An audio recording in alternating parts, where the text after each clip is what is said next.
তুমি আর বলো না বর্দি, কোথায় শুকনো শুকনো লাগছে গো, আমার তো দেখে একটুও শুকনো লাগছে না। আর ওকে খাওয়া কম দিলেও আমার কথা শোনে নাকি? কিচ্ছু শোনে না। আপনি জানেন যদি ভাত একটু কম দিই ওই ফ্রিজ খুলে 4-5টা মিষ্টি খেয়ে নেয়। তাহলে আর কি খাওয়া কম হলো শুনি? আর তুমি না এত আশকারা দিও না, এত আহ্লাদ দিও না। এই তোমার আহ্লাদে কিন্তু এইরকম হচ্ছে। 1 ইঞ্চি ওজন কমেনি, ভালো করে তাকিয়ে দেখো। বড় বৌদি, যখন আমার আর তোমার মধ্যে কথা হচ্ছে না, বাইরের কাউকে তার মধ্যে কথা বলতে বারণ করো। বাইরের লোক বাইরে থেকে এসছে, বাইরের মতো থাকবে। আচ্ছা ঠিক আছে। কি? আমি বাইরের লোক? ও, আমি এখন বাইরের লোক হয়ে গেলাম, তাই তো?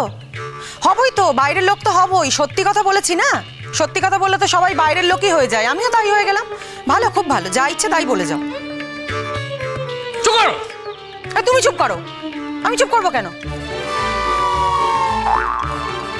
ব্যাস ব্যাস ব্যাস, আর কোনো ঝগড়া হবে না, কেউ ঝগড়া করবে না, নো ঝগড়া। দাদা ভাই দাঁড়াও দাঁড়াও, তোমারটা দিই, দাঁড়াও। দাদা ভাই দেখো তো, এটা তোমার জন্য। এ কি করেছো? বাবা দারুন দারুন, খুব ভালো হয়েছে। এটা আমি অষ্টমীতে পরবো, বেস্ট।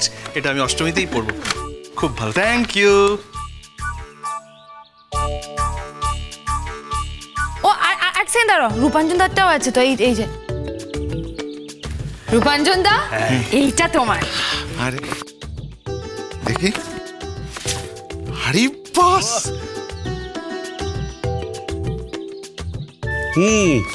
এতকাল তো ঘাড় ভেঙে খাওয়া দাওয়া চলছিলই, এখন জামা কাপড়ও জুটে গেল, তোমার চিন্তাটা কি আছে? আপনি একদম বাজে কথা বলবেন না জ্যাঠাই, অসাংবিধানিক। আপনি আমার পর, আঙ্কেল আমার পর, আপনি মনে করতে পারেন আমাকে পর, আমি মনে করি না, তাই না? একটা কবিতা বলি তাহলে, গানের মতো। আমি মনে করি আপনারা হচ্ছেন আপনার চেয়ে আপন যে জন, আমার আপনার চেয়ে আপন যে জন, খুঁজি তারে আমি আপনার, আমার আপনার চেয়ে আপন যে জন।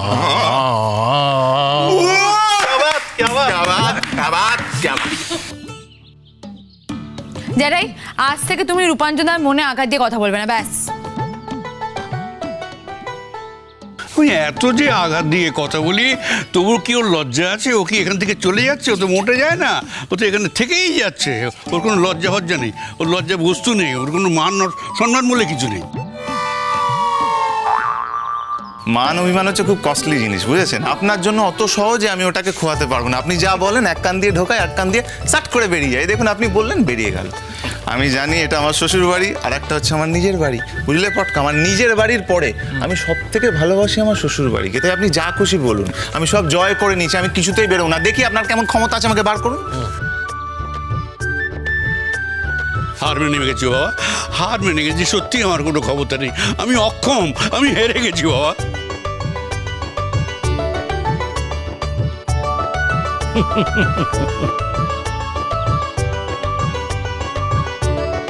পারো তোমরা। রূপাঞ্জন দারটা হয়ে গেল, তাহলে চিনি দিকটা বাকি আছে, দাঁড়াও। চিনি দি, হ্যাঁ এটা তোমার, থ্যাংক ইউ। এই শাড়িটাকে যেন কি একটা বলে, ড্যাডি বলছে, ড্যাডি বলো কি যেন? কাঞ্জিবরম। হ্যাঁ কাঞ্জিবরম। এই দেখো তো, রংটা তোমার পছন্দ হয়েছে কিনা? খুব সুন্দর হয়েছে, আমার খুব পছন্দ হয়েছে। তুমি কত টাকা খরচা করেছো কৌশিক? দাদা, টাকাটা কিন্তু আমি দেখিনি, ওটার কথা আমার মাথায়ও ছিল না। তোমার মাথায় না রাখলেও চলে, কিন্তু আমার তো বড্ড গায়ে লাগে। তুমি আমার দাদা, তাই জন্য তোমার গায়ে লাগে, কিন্তু প্লিজ এইটুকু সমর্থ আমার আছে, সেটা তুমি জেনে নিও। আমি যেন এইটুকু সারা জীবন দিতে পারি, টাকার কথা বলে আমাকে লজ্জা দিও না। সত্যি শাড়িটা অনেক বেশি দামি, আর আমার কাছে এরকম দামি শাড়ি খুব একটা নেইও। কিন্তু আমি আঙ্কেলকে অনেকবার না করেছিলাম, আঙ্কেল কথা শোনেননি, আর গুনগুনও খুব জোর করছিল শাড়িটা নেওয়ার জন্য। শোনো, টাকা পয়সা কি আছে? হ্যাঁ, আমার যেটা পছন্দ হচ্ছে সেটা আমি তোমাকে কিনে দিয়েছি, ব্যাস, আর তোমাকে সেটাই পরতে হবে। আমি যা যা দিয়েছি সেটাই কিন্তু সবাইকে পরতে হয় পুজোতে, ব্যাস। ক্রেজিকে বললাম কতবার করে ভালো একটা কিছু নিতে, ও তো নিলই না। তাই আমি পছন্দ করে নিয়েছি, এবার আমি এটা পছন্দ করে নিয়েছি, তোমাকে সেটাই পরতে হবে। নিজেই ভাবে যে নিজে যা পড়ে নিজে যা করে সব ঠিক, এরকম কিন্তু করলে চলবে না। হ্যাঁ, ক্রেজি ক্রেজি, এই তো এটা হলো ক্রেজির জন্য। এই নাও নাও। Thank you.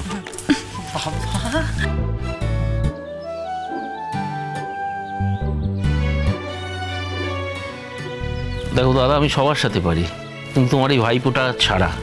একে একটা ব্লেজার দেবার ইচ্ছে ছিল, কিছুতেই নিল না। আরে না না, ও তো ওসব পড়েও না। আর আমারও তো একবার দিতে ইচ্ছে করে না কি? হ্যাঁ, ও কখনো কিছু জিনিস নেবে না, সেটা কেমন করে হবে? না, যতটুকু নেওয়ার নিয়েছি তো। আসলে আপনি এত দামি জিনিসপত্র দিচ্ছেন, আমার পড়া অভ্যেস নেই। এই বিলাসিতার জামা কাপড় আমার মানাবে না স্যার। আপনি যদি কিনেও ফেলতেন আমি পড়তে পারতাম না। সরি, আপনার খারাপ লাগলে আমার কিছু করার নেই।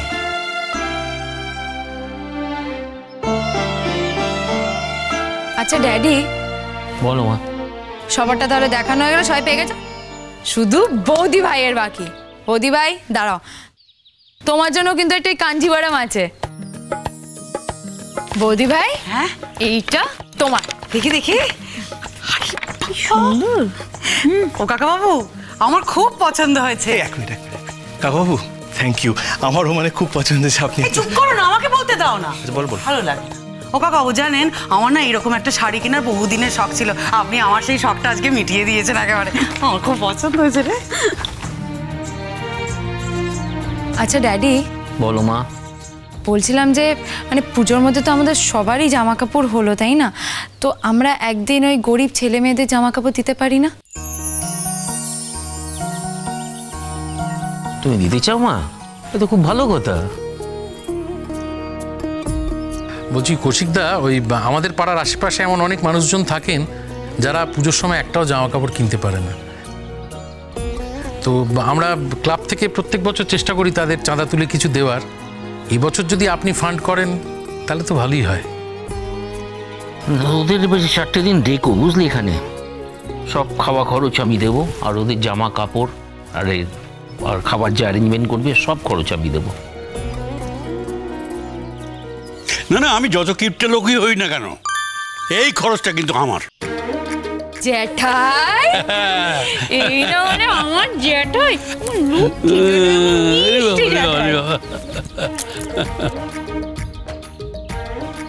আসলে ছোট থেকেই আমরা দেখেছি জ্যাঠাইকে এই বিভিন্ন সামাজিক কাজের সাথে যুক্ত থাকতে। মানে প্রথমে জ্যাঠাই, তারপরে বাবা, এখন পটকা। মানে এই জেনারেশন ওয়াইজ আমরা প্রত্যেকেই ফান্ড করি আর কি, এই ক্লাবের সাথেও যুক্ত। কিন্তু এই শ্রেয়টা যায় জ্যাঠাইকে, কারণ জ্যাঠাইয়ের কাছে না শিখলে তো আমরা কেউই এই পথে বোধহয় আসতেই পারতাম না। আমি জানি তো। বলছি আমি তো খুব খারাপ, তাই না? মানে শ্বশুর বাড়িতে থাকি, শ্বশুর বাড়ি খাই, আবার তো জামা কাপড়ও এখন জোগাড় করে নিলাম। মানে ওই একটা দিন যদি আমি বাচ্চাগুলোর জন্য কিছু করতে পারি, জামা কাপড়, খাওয়া দাওয়া, বইপত্র ওদের স্কুলে, সাবাস সাবাস, তাহলে আমার ভালো লাগবে। আপনার পারমিশন চাইছি জ্যাঠাই। কার কাছে পারমিশন নিচ্ছ? আপনার থেকে। মানে আপনার বাড়ির পুজো জিজ্ঞেস করবো না, অনুমতি নেবো না? হে কি, আমার কাছে পারমিশন নিচ্ছ? আমার পারমিশনের কোনো দাম আছে তোমার কাছে? হ্যাঁ, যা যাকে যাকে যাকে। এই যে এতবার একটা কথা বলে ফেললে না, এই যে এতদিন ধরে আমাদের বাড়িতে খেয়েছো, দিয়েছো, আর অনেক কিছু করেছো, তার জন্য তোমাকে সমস্ত কিছু ক্ষমা করে দিলাম। যাও।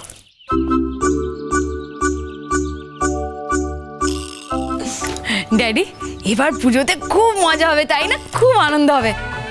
কারণ এবার পুজোতে শুধু আমরা একা থাকবো না তো, আমাদের সাথে ওই বাচ্চা বাচ্চা ছেলেমেয়েরাও থাকবে। জানো, আমার কি মনে হয় না ওদের জন্য যদি 4টে দিন আমরা কিছু করতে পারি, তাহলে ওরাও ভুলে যাবে যে ওদের অভাব আছে, ওরাও বুঝবে যে ওদেরও দেওয়ার জন্য কেউ আছে, ওদেরও হাতটা শক্ত করে ধরার জন্য কেউ না কেউ তো আছেই। বলো কি জ্যাঠাই? হ্যাঁ বলো না। হ্যাঁ হ্যাঁ, আমরা যেন এইভাবেই থাকতে পারি, এইভাবেই থাকতে চাই। আমার পুজো সোনা আরেকটু বড় হোক বাবা, আমি আমার পুজো সোনাকে দিয়ে ছোট থেকেই ওদেরকে জামা কাপড় দেওয়াবো। আর একটু বড় হোক, তাহলে ও হয়তো কিছু শিখবে, গুনগুনের মতো হবে। আমি সব সময় চাই আমার মেয়ে যেন গুনগুনের মতো হয়। জানেন কাকা বাবু, আমি সব সময় ঈশ্বরের কাছে প্রার্থনা করি, আমার মেয়েকে তুমি গুনগুনের মতো করো, যেখানে যাবে সেই জায়গাটা যেন আলো হয়ে যায়।